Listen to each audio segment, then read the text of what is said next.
What's up? Welcome to the channel.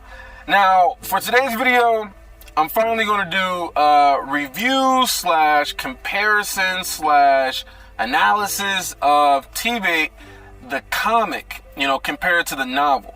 So I'm going to be talking about some of the things we might have missed, some of the things that just wasn't really explained in the comic that we didn't really get. And yeah, so this is going to be completely spoiler-free of the novel.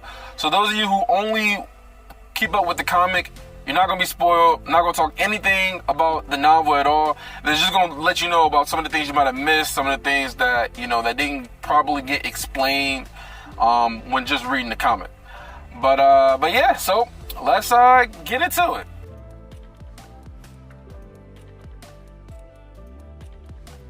So picking up on this part of the chapter, this is right after Arthur just obliterated Lucas. Obliterated him.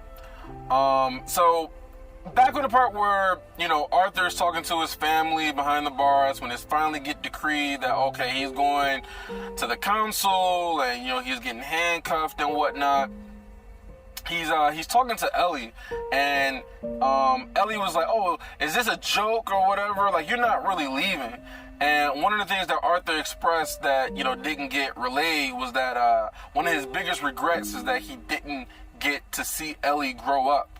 He was all doing a bunch of other stuff, whatever, so he wasn't there to see her grow up, and that's one of his biggest regrets.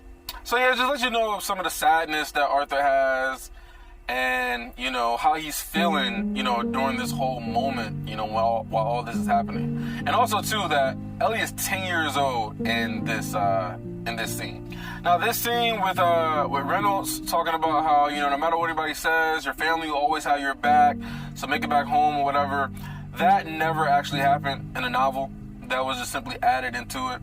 But I thought it was a good addition, just letting them know that, his family has his back, that they know that he didn't do anything wrong and that, that they care about him. And so I thought it was a good addition to add, to it, especially like with the father actually being the one to say it, just letting them know, like, listen, we believe in you, make it back to us. Now this scene is just showing, it's an argument that takes place between Byron and Ulfred. Basically, Ulfred wants to take Lucas's body back to the council so that way they can do further examination, while Byron, he doesn't want to do that. He wants to take his body back to the family so that he can have a proper burial. Veray ends up just saying, it's okay, you can go and take him to, the family. We'll argue about this at a different time. This whole stingray thing that Ulfred conjured up, that never happened in the novel. It was actually like a stone knight that he made that just kind of picked Arthur up and, kind of just flew away. There wasn't no stingray or anything like that they were on together. Now this scene, the whole conversation between Arthur and Ulfred, when they're talking about how, how did you become such a good mage so young, and, talking about the mana beast and, the beast glades and how, powerful and unknown they are. This whole conversation in the novel actually took place on the ground. They had stopped and took a break or rested or something like that before they went the rest of the way. And Ulfred had conjured up a stone tent for himself and a stone tent for Veray. And he was talking to Arthur before he went to sleep. And this is when he was asking him all these questions and talking about these different things. And Arthur ended up just sleeping on the ground. And this is also when Veray actually really, concealed or canceled out his mana, so he couldn't use mana. Like she put something on his core so he couldn't use mana. So he also did that during this scene as well.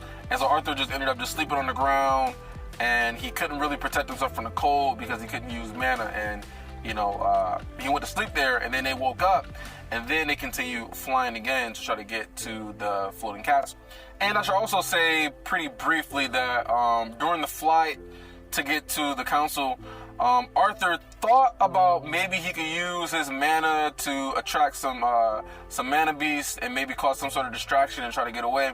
But obviously he couldn't really do that because his mana was restricted, and so he couldn't use any mana, so that couldn't really happen. So just a small thing that lets you know that Arthur actually thought about, trying to escape, but he knew he couldn't really do it. Now let's talk about this whole scene between Byron and his father.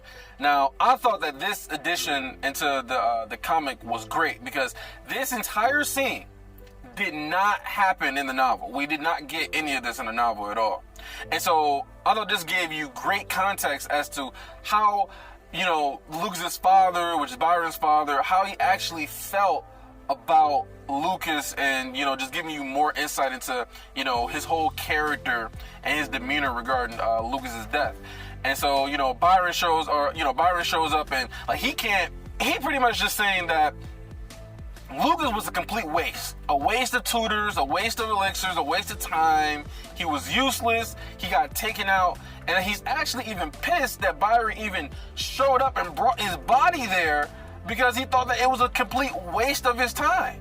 And he goes so far as to say that, you know, Byron is damaging the Whites' name by not doing anything about, you know, the person who killed Lucas on the spot.